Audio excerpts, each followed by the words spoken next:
One's ready. Go! Oh man, do we have a treat for you. So just got done talking to Kid Poteet, who is an astronaut, a weapons school graduate, an F-16 pilot, a Thunderbird, like the professional, I'll just call him professional. He may not say he's professional, but Iron Man, like the dude is a straight up badass. So it was a pleasure talking to him. But before we get into that episode, head over to barbellapparel.com. They still have their sale going on. So you talk about your stretchy athletic jeans, your polo shirts. They've got chinos, they've got workout shorts, they've got dress shirts, they've got t-shirts, graphic tees, and that kind of stuff. They're still having their sale on $99 for a pair of jeans. And then they also have their lifetime guarantee. So that if you do have problems with it, any kind of defects, or you messed it up or something like that, send it back for free. All you'll have to do is pay for shipping. But if you're one of their elite members, then it's free for you completely. No shipping's covered and everything. So barbellapparel.com. There's no promo code associated with it or anything like that. Just go over there, buy the stuff that you want. And then at their exit survey, just let them know that we sent you. You should see a One's Ready. If not, hit other and then type in One's Ready podcast. Let them know that we sent you, and it'll help us out. So now enjoy this episode where we're talking about with Kid Poteet, where we're talking about space, flight, all the engineering, the whole team that makes sure that NASA and SpaceX are successful. Awesome conversation. I really enjoyed it. I've always enjoyed space. So actually sitting there talking to a real life astronaut was pretty freaking awesome. So anyway, hope you enjoy. Later. Hey everybody, welcome back to the One's Ready podcast. You're in the team room. It's me, Peaches, and we have Kid Poteet. Appreciate you joining us, sir. Absolutely. It's a pleasure to be here, guy. Yeah. So you have a very wide varying background of stuff. I mean, we were just talking about beforehand all the weapons school stuff that you've done, and I mean, you spent time in Thunderbirds, 64th Aggressors, weapons school, and I mean, let's not forget, all the space stuff that you've been doing. So, I mean, I'm sure just like any kid just aspires to be an astronaut and aspires to go out to space and the wonders of space. But like, what kind of brought you into the fold and made you want to fly, or did you always want to fly? Oh gosh. As a kid, I was very competitive. And that was actually a kind of a negative thing back in grade school. It led to, parent teacher conferences, trying to figure out ways to kind of channel that gladiator attitude I had. Because I was going to sacrifice every friend and foe I had to be first in line. But with a little bit of bribery from the teachers and my parents, I figured out kind of how to focus that to something a little more productive, which was athletics. So you name it, I played it. Sun up to sundown, I'm roaming the streets, looking for my next contest to play sports. Unfortunately, that kind of like the pendulum swung a little too far, and it neglected my academics. I neglected my academics. Not the C's sport. and D's, absolutely. C's and D's across the board. And I was at jeopardy of not going to college. But I really wanted to go. My buddies were applying for school. So I decided to figure out a way. What's my path? And I was a pretty good athlete. So let me see if I can use that to my advantage. And so I was actually a long distance runner, and that was kind of my focus. So, I ended up winning the state championship race in high school. And it was actually that performance and my dedication to that sport that got me recruited to run Division I at the University of New Hampshire. So I go off to college, and again, I'm just skirting by academically. And I had this serendipitous moment of joining the ROTC program, and I realized I want to be a fighter pilot. I grew up in the 80s, the original Top Gun, movie Right Stuff about the Mercury 7 astronauts. It was like this double VHS, 3 hours and 14 minutes long. Loved it. It was my favorite movie. But those were certainly inspirations. But again, academics were an obstacle. And in college, I came across a program called outdoor education. And my issue was traditional education. sitting through class and taking notes and memorizing information and staying still, and then regurgitating that information in exams. It just didn't resonate. It wasn't my jam. And I came across outdoor education. And outdoor education is it's experiential learning. So you're taught a basic skill set. You go out in the woods, whatever the skill set is, and you apply it immediately, and that's where the learning happens, in the field. And so that really clicked with me. That was my niche for getting a degree. So all my classes in college were like scuba diving, rock climbing, winter mountaineering, whitewater rafting, Nordic skiing. I didn't go to class. I went to the field and did all these activities. Better. Yeah. I actually ended up using it quite a bit once I graduated. But once I figured out what my path was going to be, outdoor education, and I was in the ROTC program, they all kind of matched up, and I wanted to be a fighter pilot. So I really dedicated effort to being the best cadet that I could be, and luckily things worked out.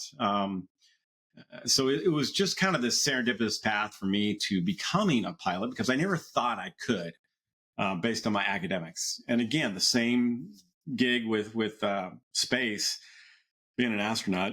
There's no way. This was, NASA was that top pinnacle of, you had to have the aerospace engineering, the astrophysics, the medical background, and by the way, you everything's got to work out for you to achieve that goal. So, it was a pipe dream, but it was never something I verbalized or, made known. I want to be an astronaut. Right. It just all kind of shaked out after my career. Man, I would have loved to take in that kind of outdoor education. That's amazing. Like, I mean, and I think, I think we've got to bring more of that back personally. Yeah. I think it's important to be outside and be doing things. Absolutely. And not everyone learns the same. It's whether you're visual or, you absorb information from textbooks. It's very subjective. And those were life skills that I still apply to this day. In fact, training for space, and we can go into it at some point, but there was 3 categories of training that we focused in on. We had 3 years to train for this developmental test spaceflight. And one of the categories was practical training. It was the experiential training. It was very similar to what I experienced. And the idea behind that experiential learning is getting comfortable in uncomfortable scenarios. So we climbed Cotopaxi, 19,328 foot volcano down in Ecuador, as part of our training for space. And people ask, well, what does that have to do with spaceflight? Well, it takes a couple of days to get towards the summit. You're tired, you're sleep deprived, you're dehydrated, you're hungry, you're uncomfortable because you're dealing with these elements. The pressure, altitude is a factor. You're in a confined space in a tent, dealing with the group dynamics with your crew. Oh, by the way, this is exactly what we experienced on orbit. You're dealing with dehydration. You're not that hungry. Pressure altitudes are different up there.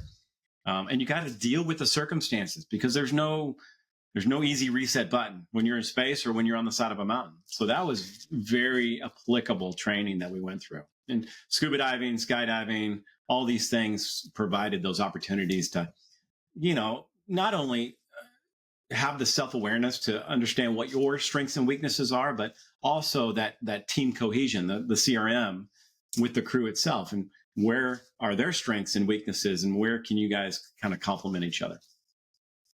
Yeah, that crew resource management is huge. And would you kind of equate that training and that to stress inoculation?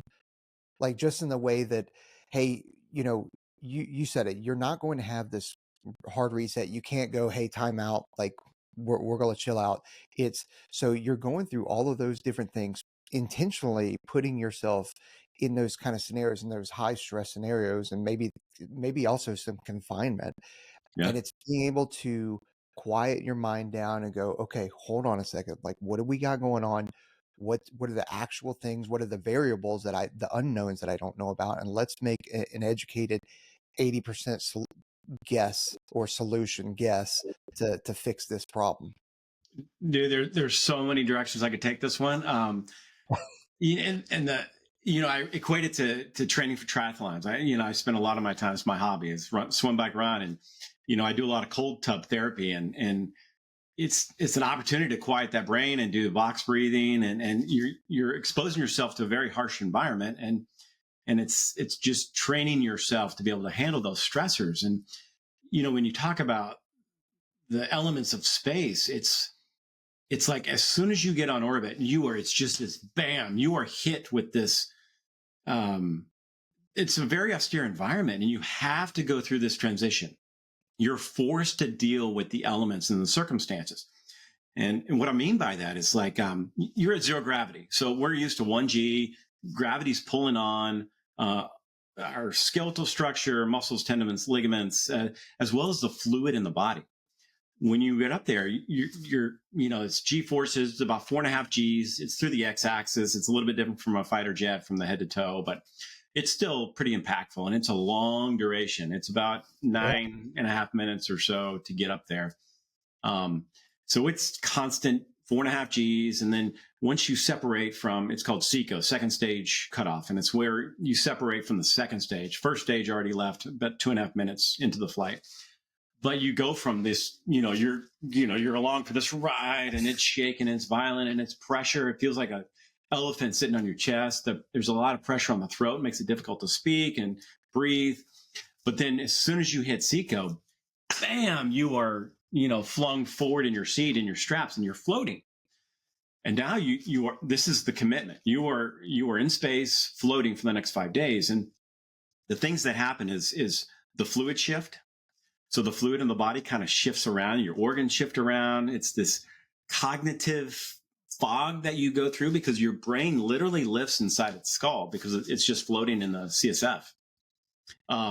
There's this thing called space adaptation syndrome, and that's kind of where it's the space motion sickness. And it's that transition from positive G to zero G. And it can cause this cross-coupling illusion, tumbling sensation. It can last seconds, but it can last minutes. Wow. And again, it's not like a roller coaster, like, okay, it's going to be over in 30 seconds. It's like, you got to deal. However you can overcome these challenges, you have to deal with the circumstances.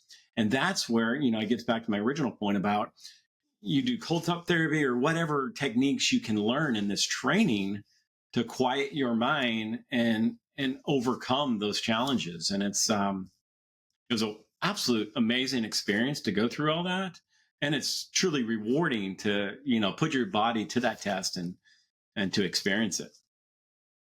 Yeah, the motion sickness thing is not something that I think is well known or well talked about.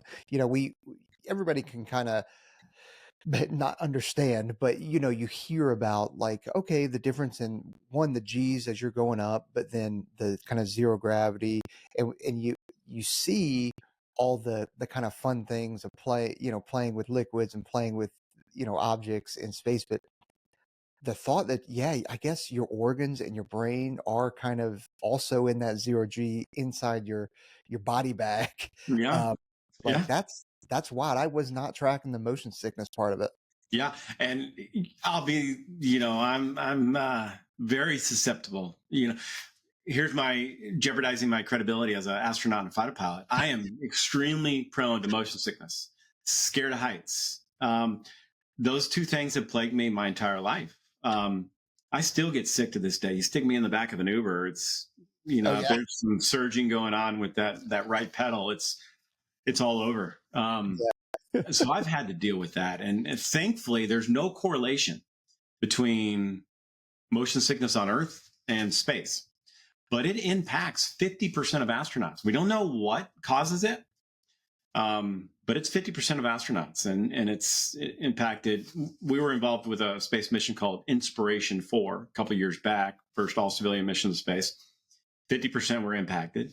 Our crew, 50% were impacted, and that's why we did.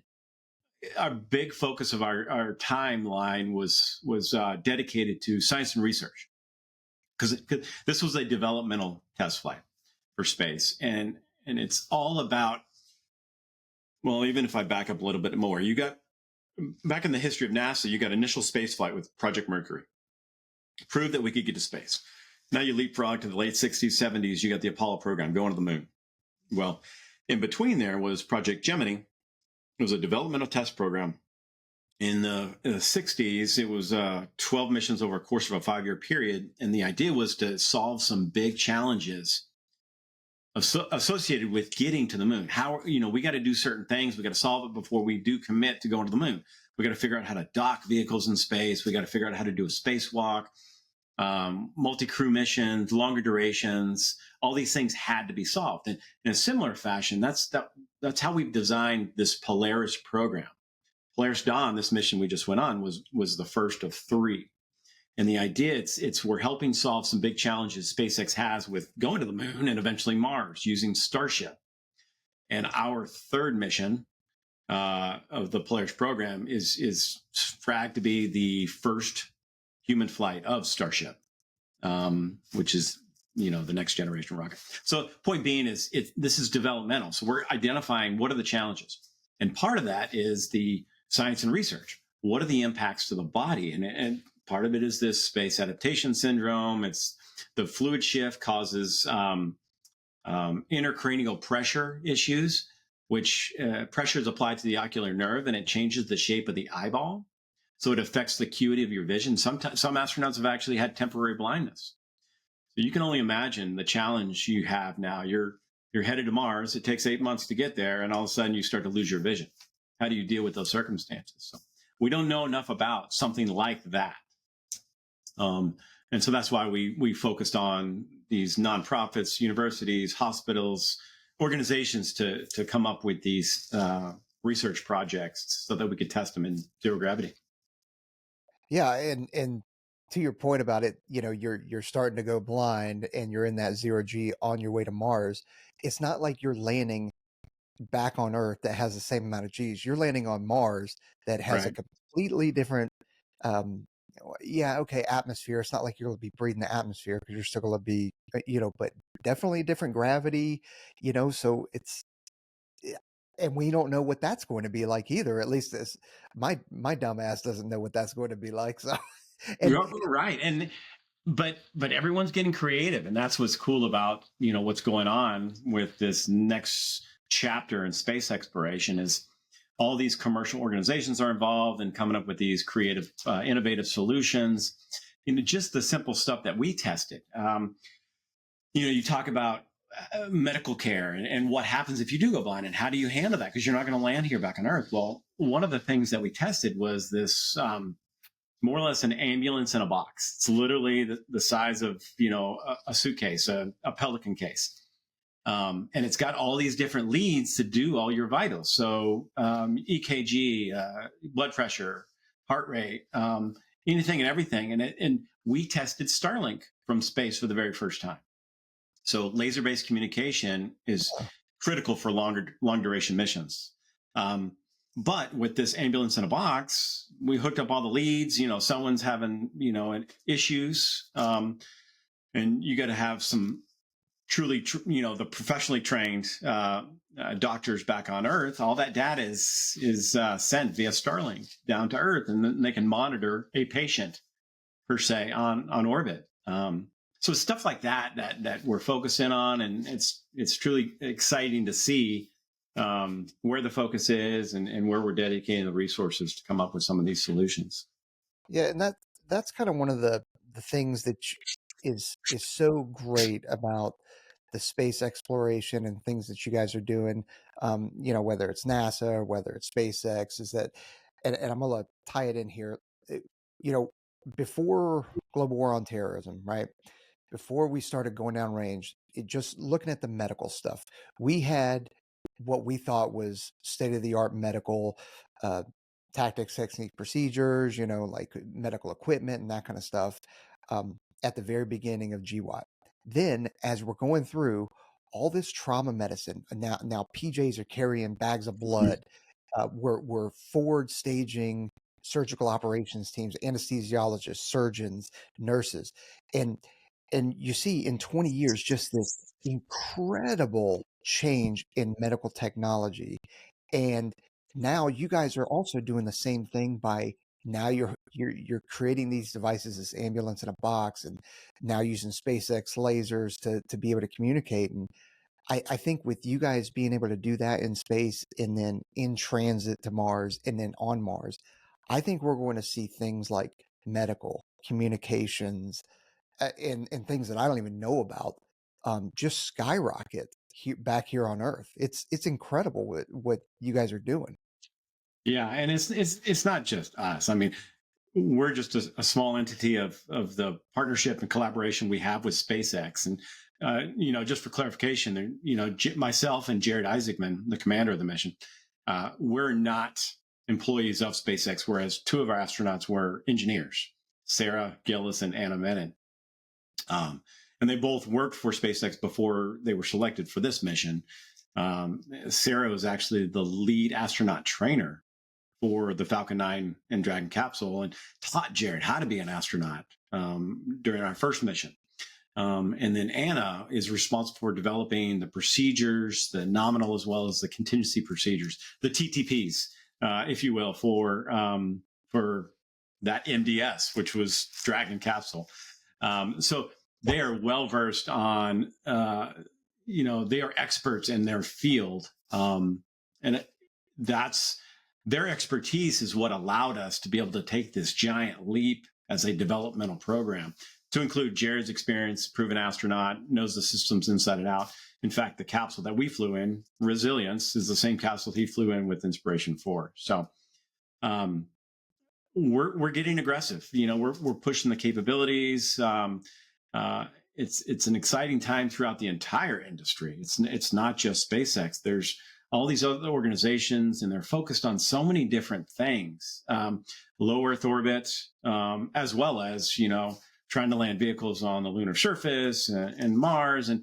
And so I think what you're going to see over the next few years and decade is just this snowball effect, because there's so much benefit to doing things in orbit with the zero gravity and the environment that you have that might not necessarily be something we can do back here on Earth.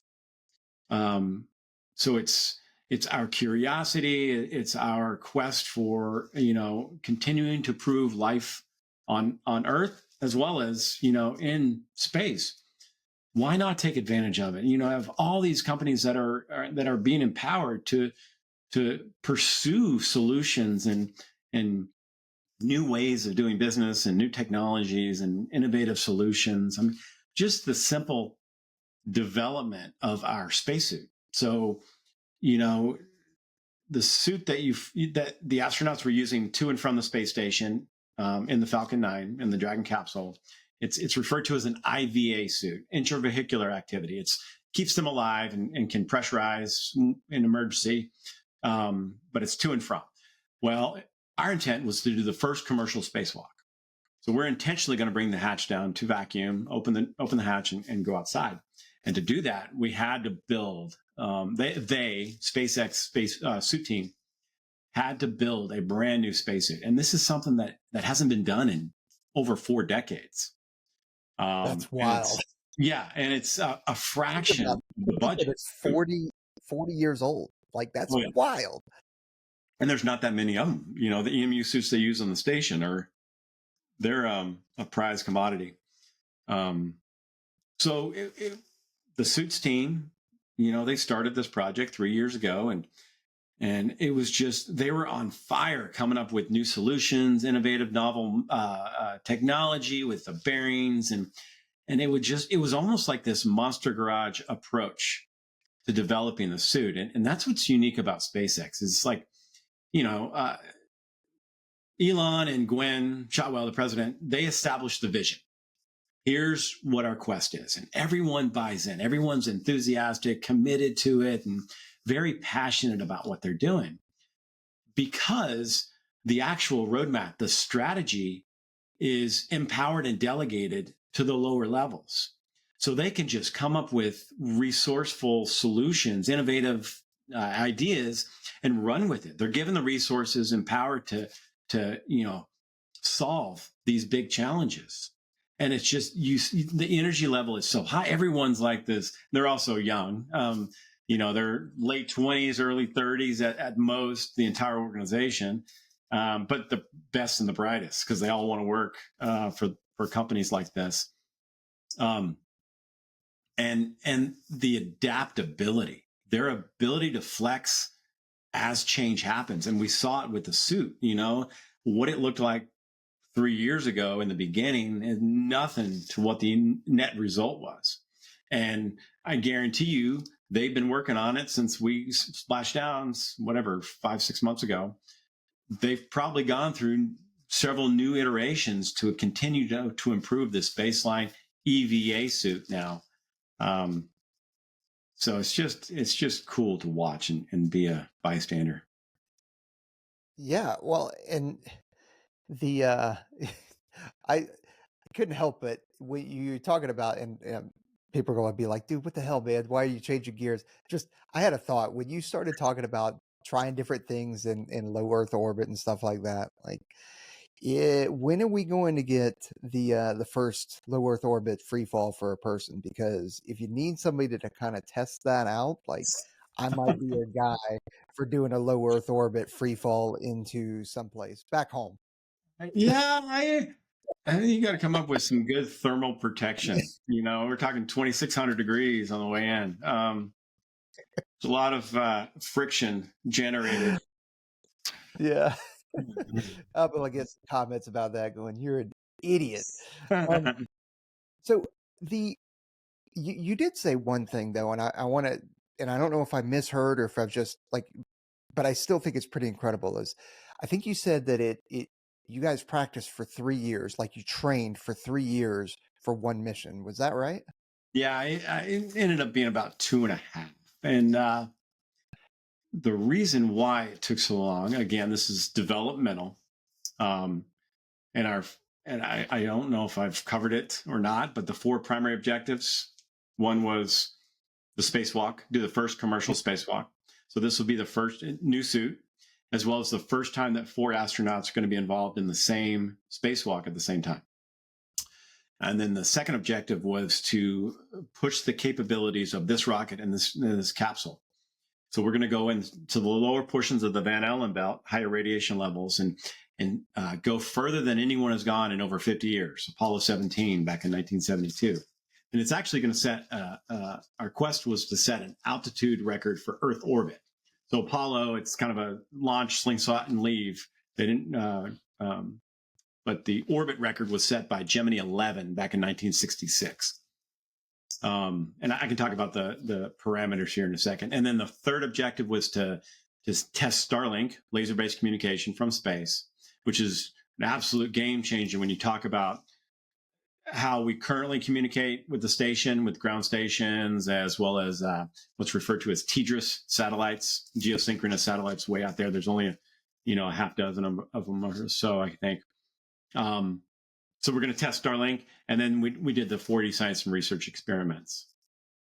That's wild. And what was the name of that radiation belt? Because I know it's like there's is it the Van Allen? Yeah, okay. Van Allen belt. That's incredibly dangerous. Like, how do you guys even deal with that? Well, at least I think it's dangerous.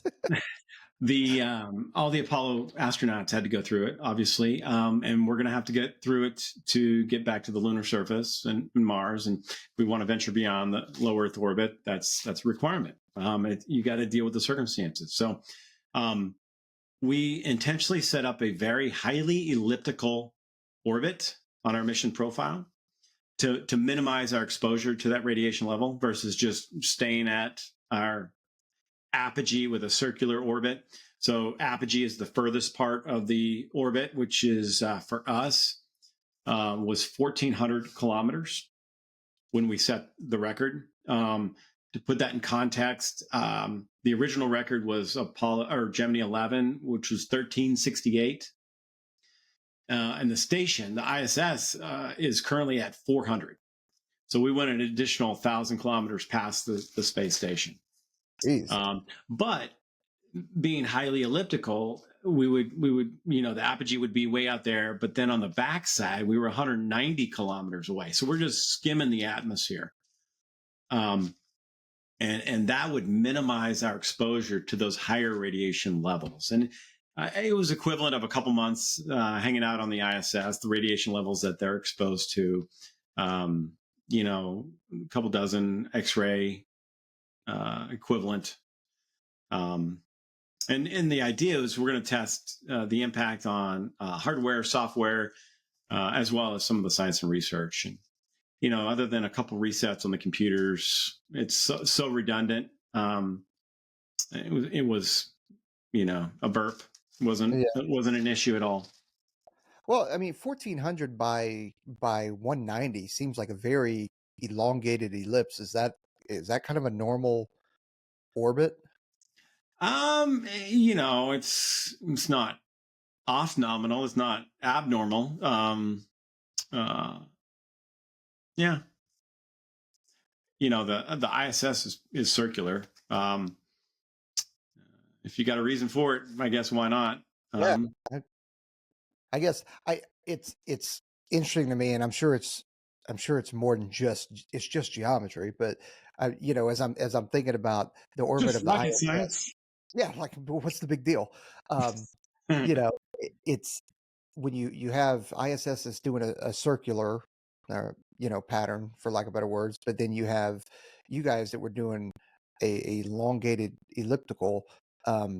Like, are there inputs that are required to, or is it all Earth's gravity that brings you back and that kind of stuff? Like, are there inputs that need to be done? Dude, you're testing my orbital mechanics. That's why we have so many smart engineers down in mission control who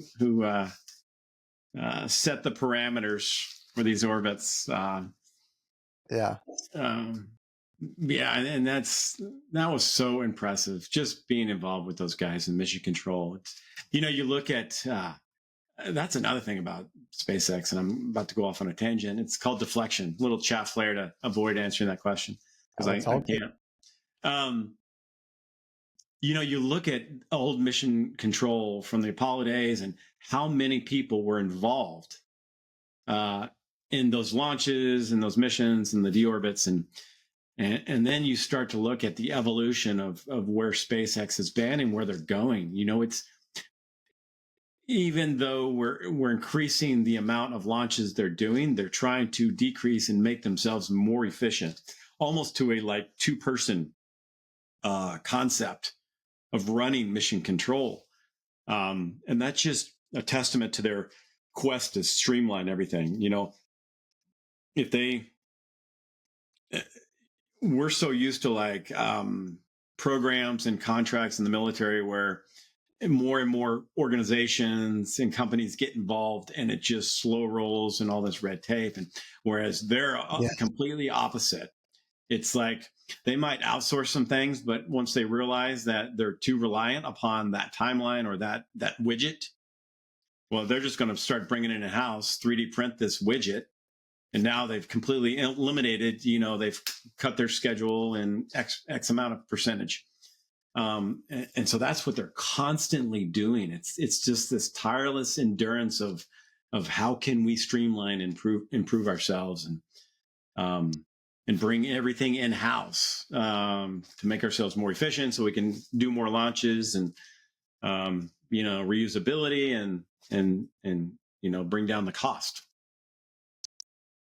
Yeah, well, I mean, I think it's the epitome of process improvement, and I'm all about it because I think the more that we can eliminate unnecessary creep and streamline processes, that is definitely the way to do it. Something that I do appreciate about you, kid, right now, like that I can tell since we've been talking for the last half hour, is that you for sure are not about you. You have mentioned everybody else other than you, and it's something that I noticed because I really appreciate that, because I think that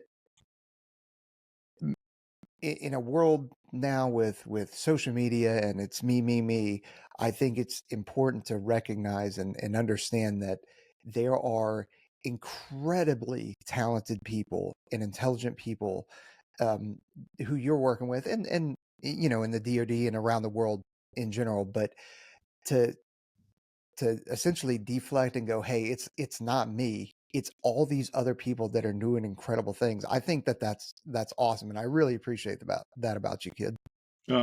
Thanks, man. And it's a constant lesson learned or relearned, to dig into my DFPs and my contributing fat and all the whole debrief techniques. But um, I sometimes talk about the experience of being on orbit and seeing Earth from those perspectives.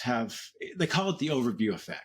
Okay, it's literally this cognitive shift that happens. It can be intellectual impact, it can be spiritual, but it truly changes your perspective on things. I will say things. It could be life. It could be anything. And up there, we were so high, and you haven't seen that in over 50 years, and the curvature of the Earth, and you can't see any details. All you see are oceans and continents from that altitude, and it's like this.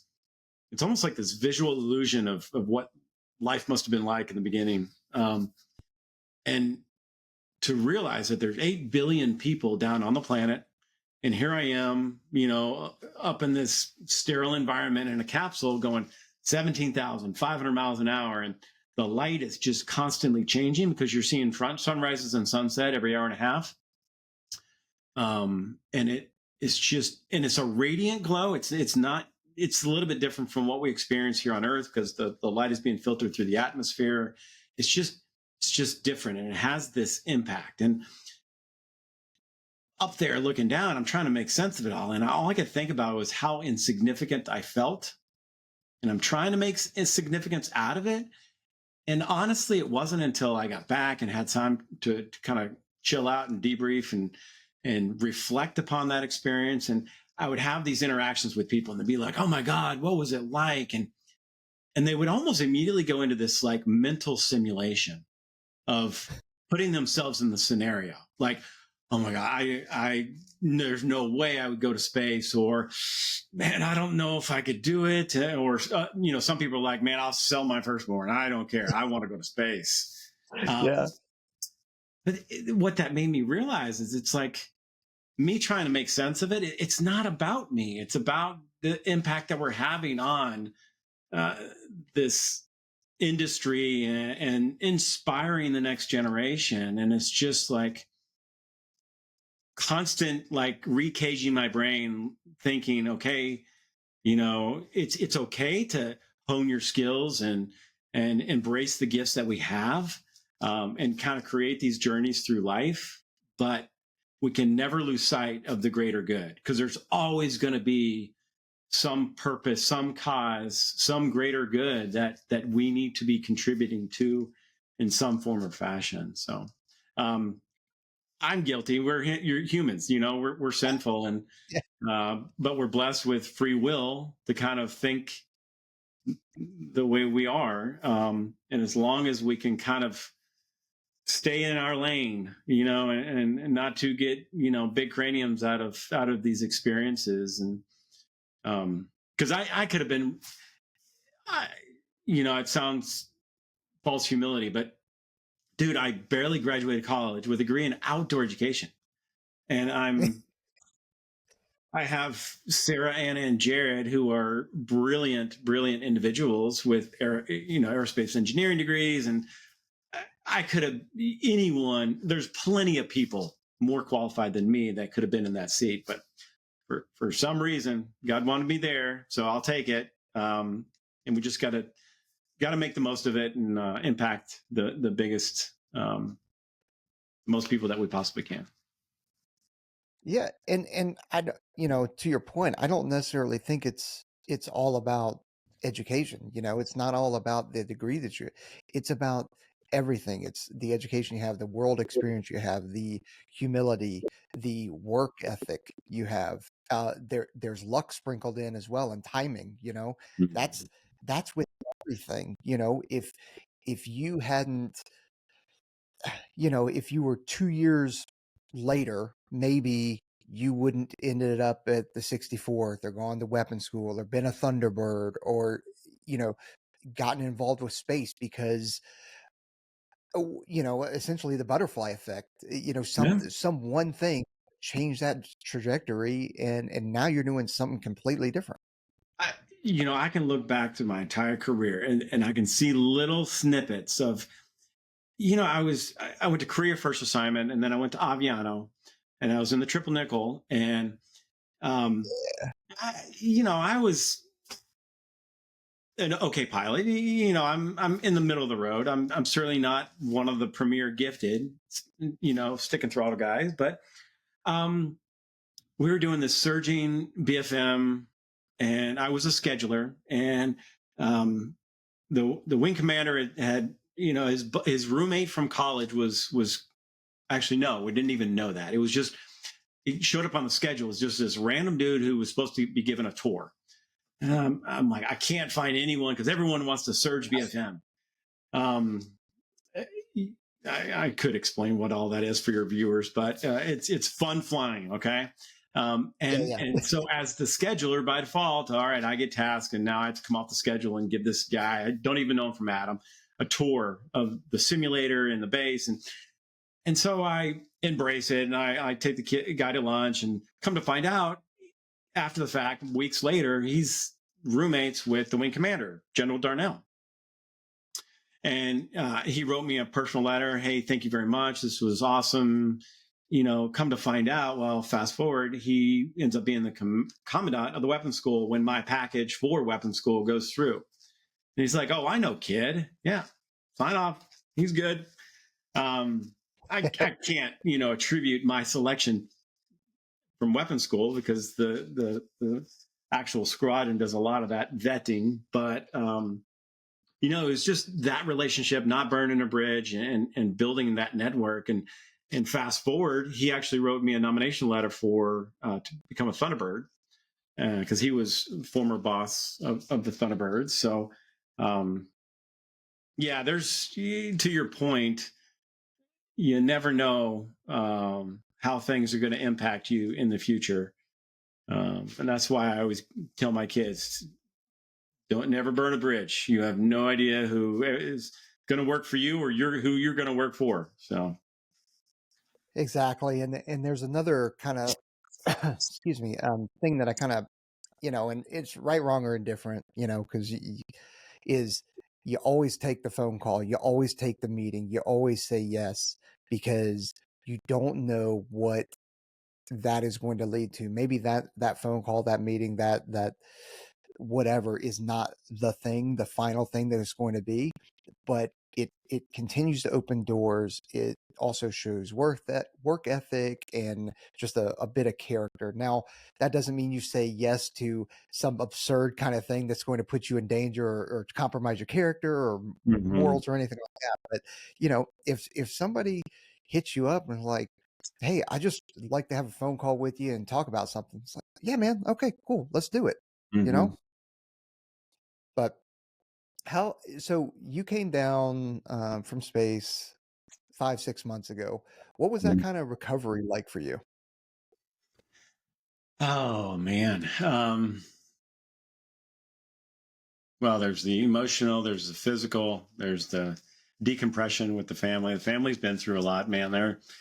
We get center stage on this, and they have to tolerate a lot. So they're the unsung heroes, and having to take care of them, because this project was supposed to be, the original launch date was a year and a half prior to actual launching. The long pole in the tent was the development of the spacesuit.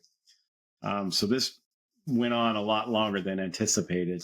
And I was the one with teenagers, and a couple of other families have younger kids, but it was tough on the fam. So there's that aspect of, it's like coming off a deployment.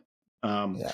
It's almost, I had deployments. You go, you anticipate it. You're gone. Everyone can establish their separated lives, Mhm. deployed and back home. Um, a little bit worse was like the Thunderbirds, because you're coming and going, and you think you have a role, but you're really not checked in with home. and they're used to doing things without you, but you want to fill in when you need to. So that coming and going can actually be a little more demanding, a little more stress. Yep. And that's exactly what this was all about, because all our training was most of our training was in LA at SpaceX headquarters. We do some training at Johnson Space Center and Kennedy Space Center down in Florida, but for all intents and purposes, I'm traveling a lot, home on the weekends, and it's just I can't shut it off because we might have some big simulators on Monday. So point being is it took some time to decompress with the fam physically, 5-day duration, but it's a lot of buildup to that moment. Yep. Actually, so I do a lot of Ironmans. I did a bunch before I retired from the military. When I retired, I kind of took a break. I was a little burned out about everything. So I still stayed active with running. And then up until recently, I'm like, you know what? I want to get back into the sport. So I signed up for my 16th Ironman. And it ended up being right in the middle of training for space. And so I had to punt. I had to cancel that and schedule a new one. I'm like, you know what? I'm going to go late September 2024, well past space. And I'll have time to train. And well, we kept on slipping and slipping and slipping. And now it's like, okay, I have a week and a half. If we don't go on this date, I'm going to have to push this Ironman. Everything actually worked out. So my point being is like, I'm trying to recover from coming down from space. And I ended up doing my Ironman in Chattanooga, Tennessee. It was about a week and a half after I splashed down. Oh, Yeah, it was pretty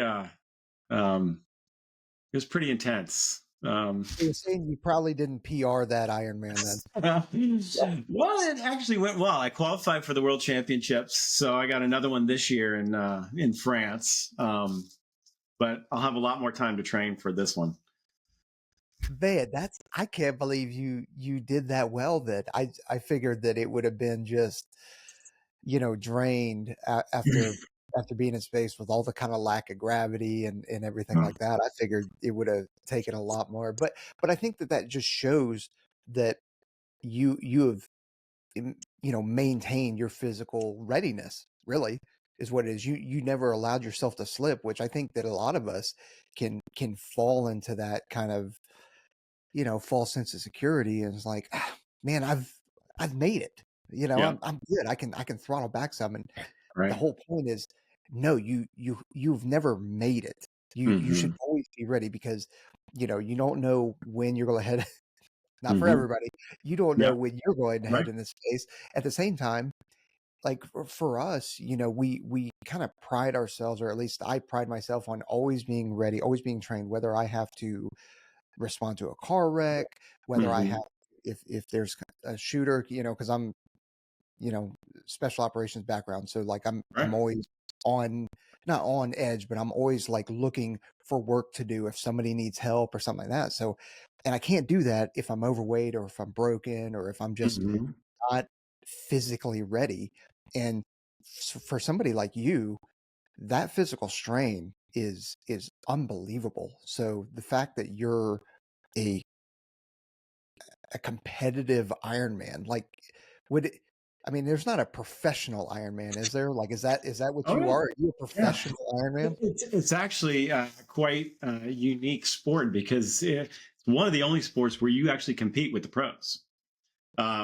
So the pinnacle of the sport is the Hawaii Ironman, the World Championships in Kona. And it all started back in the 80s, late 70s, early 80s, where athletes were drinking in Oahu, and there was the Honolulu Marathon, there was a bike race, and there was a swim, and they were all, it was a pissing contest on who had the most difficult sport. And so they said, let's do them all three, see who really wins. And so that's how the Ironman started, and it became the World Championship. So there's qualifiers all over the world, and if you qualify in your age group, you can go off. So there's like people who one and done. You know, anyone can sign up for an Ironman, but then there's the group that wants to compete, try to qualify for the World Championships because it's age group dependent. Like I'm in the 50 to 54 age group, and then you have the pros, different level. So yeah, it's a 2.4 mile swim, a 112 mile bike, and a 26.2 marathon. Takes a good portion of a day. Yeah. Got to finish before midnight to be a Ironman. Yeah. So it's Well, fun. I mean, talk about long cardio. Your long cardio game is better than most people's. Asked me to lift. You know, actually, I had shoulder surgery, so I haven't even got back into the pool yet. I actually dislocated it training for space. Oh, shit. Yeah. Well, Yeah. you know, injuries happen too. Like that's part of it. I'm just glad that it didn't keep you from going. No, I mean, that was a concern, you know, Yeah. with the SpaceX doctors. It was like, but with a little bit of therapy and a little bit of, you know, being careful, it actually felt more stable on, and I haven't figured this one out. I haven't talked to an orthopedic surgeon about this yet, but it felt more stable on orbit than it did. Now it's surgery. I'm good to go, but yeah. Anyways, Interesting. Yeah, yeah. I imagine that you guys have incredible kind of medical staff, you know, sports therapists and surgeons and that kind of stuff. Yeah, absolutely. They're top notch. They come from different backgrounds. It's probably a team of 6 to 9 at SpaceX, but some of the resources are outsourced. You know, UCLA is a common fallback for some medical support. Yeah, they're great. Yeah. And for the mission itself, we actually one of our crew members went through additional training to become a medical officer. So she was, and it helped. Her husband is a ER doctor. He's a NASA astronaut. So she would shadow him in the ER to get additional training. So Well, I mean that kind of stuff's going to be important when we start talking about like, all right, we're sending people, you know, 8 months on a ship, uh, indefinitely on Mars, and if you have somebody who, you know, ends up with appendicitis or, you know, just anything like that requires some kind of emergency surgery. I mean, you've got to have somebody that's able to do that versus like some knucklehead like me that's like, yeah, I think I can't remember if the appendix is on the left or the right anatomy. You know what I mean? Like, it's, I don't think people realize how complex the simplest task can be. Doing CPR, that was one of our science and research. How do you do CPR in zero gravity? Equal and opposite oh yeah, reaction. So as soon as you push, you start floating. So you actually have to leverage yourself. We would put our feet up against the ceiling and be completely vertical doing CPR on a simulated patient in the seat, drawing blood for taking a blood sample because you need gravity to assist. So they actually have certain devices where it would help draw some of that blood out. Any liquid in any form is free floating, and just simple tasks have to be figured out. I mean, just doing a surgery, God forbid you got to do a surgery. now My all right, favorite well, my favorite experiment was took an endoscope and down the nose to take images of the airway. Because if you got to, incubate and you got to clear an airway, everything changes shape. So your airway is actually swollen or constricted, more constricted under zero gravity because all that shit's floating around yeah. different. So we took this, long endoscope and fed it down the nose and had to practice it. We took images before, during, and then after to kind of compare and contrast. the changes to the airway. Yeah. Those are never fun. Being on the receiving end of those, just in training, because we would do the same thing. Yeah. That is not fun. No, we started off, administering to each other, and then we're like, no, I think I'll take the responsibility upon myself to do this. That's funny because I'm sitting here going like, no, dude, I'll like when we start talking about being calm and stuff like that, I'm like, nah, just do it, man. Just go. Doing it to myself is like, I don't know. Well, let me ask you a kind of a trivial kind of question is like out of all these box uh blockbuster space movies and stuff like that, which one is kind of the most accurate? Ooh, accurate. I thought you were going to ask me my favorite. Um, Well, we can do that one too. Mine's Interstellar personally, but oh yeah, Interstellar's up there, but I'm, a product of the '80s. That right stuff, man. That's I don't know how many times I recite the beginning.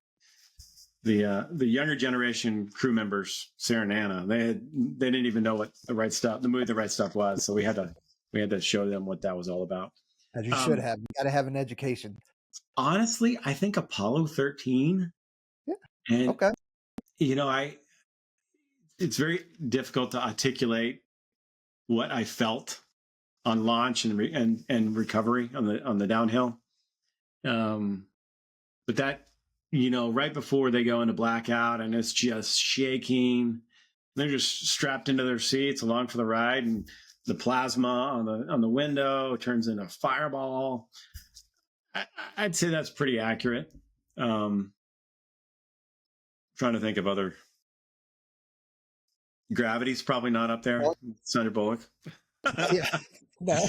Well, the part I'm also not really surprised that you bring up Apollo 13 because I think that one of the great things about that movie is that it actually showcases the team of intelligent people that are in that kind of, hey, the mission is the dudes that we have up in space, like, and it shifts. So we are in a supported role. Anything we got to do, nothing's off the table. It's time to problem solve. Let's figure this out. We have problems. Now what's the next problem? And they're solving for problems 5 meters in front of their face, while others are then as a team solving for the 25-meter target. And Hmm. and it just shows that you have all this team of people that are working together to make things happen, which to me is kind of the magic of it.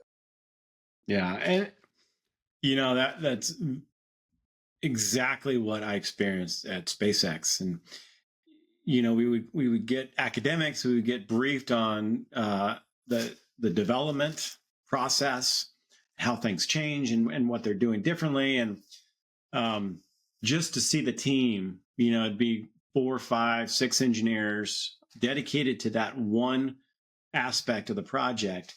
They'd come in and so committed, so intelligent to be able to explain the whys and dumb it down for guys like me. Um, but the level of commitment and passion that they had. And then, the next team would walk in and talk about the hatch and the adjustments they're making on the hatch. So it was just really cool to see, and it was very, very analogous to what you saw in that movie. Yeah, that's fantastic. Well, I kind of before we started recording, I talked about our demographic of people that are 15 to 35-year-olds that want to be special operations, but obviously we have not really talked about that. So take away the special operations aspect of it. Like we always try and end with a kind of advice for people that want to join or just advice in general. So what would you have for folks out there that advice for being successful or whatever direction you want to take it? Yeah, I can certainly talk from my experiences, and what I boil it down to is embracing your gifts and forging your own path in life in pursuit of something greater good, a greater cause. So as far as embracing your gifts, we're all born with God-given gifts, natural talents, and if we don't have them, we got to put in the work to earn them. That 10,000 hour theory, repetitions to master a skill. So whatever talents we have or want to have, we've got to recognize them and embrace them. And then we can use those gifts to forge our own path. And what I mean by forging is we're all going to have challenges. It's the hard work, dedication, the commitment, the blood, sweat, and tears to persevere in this journey.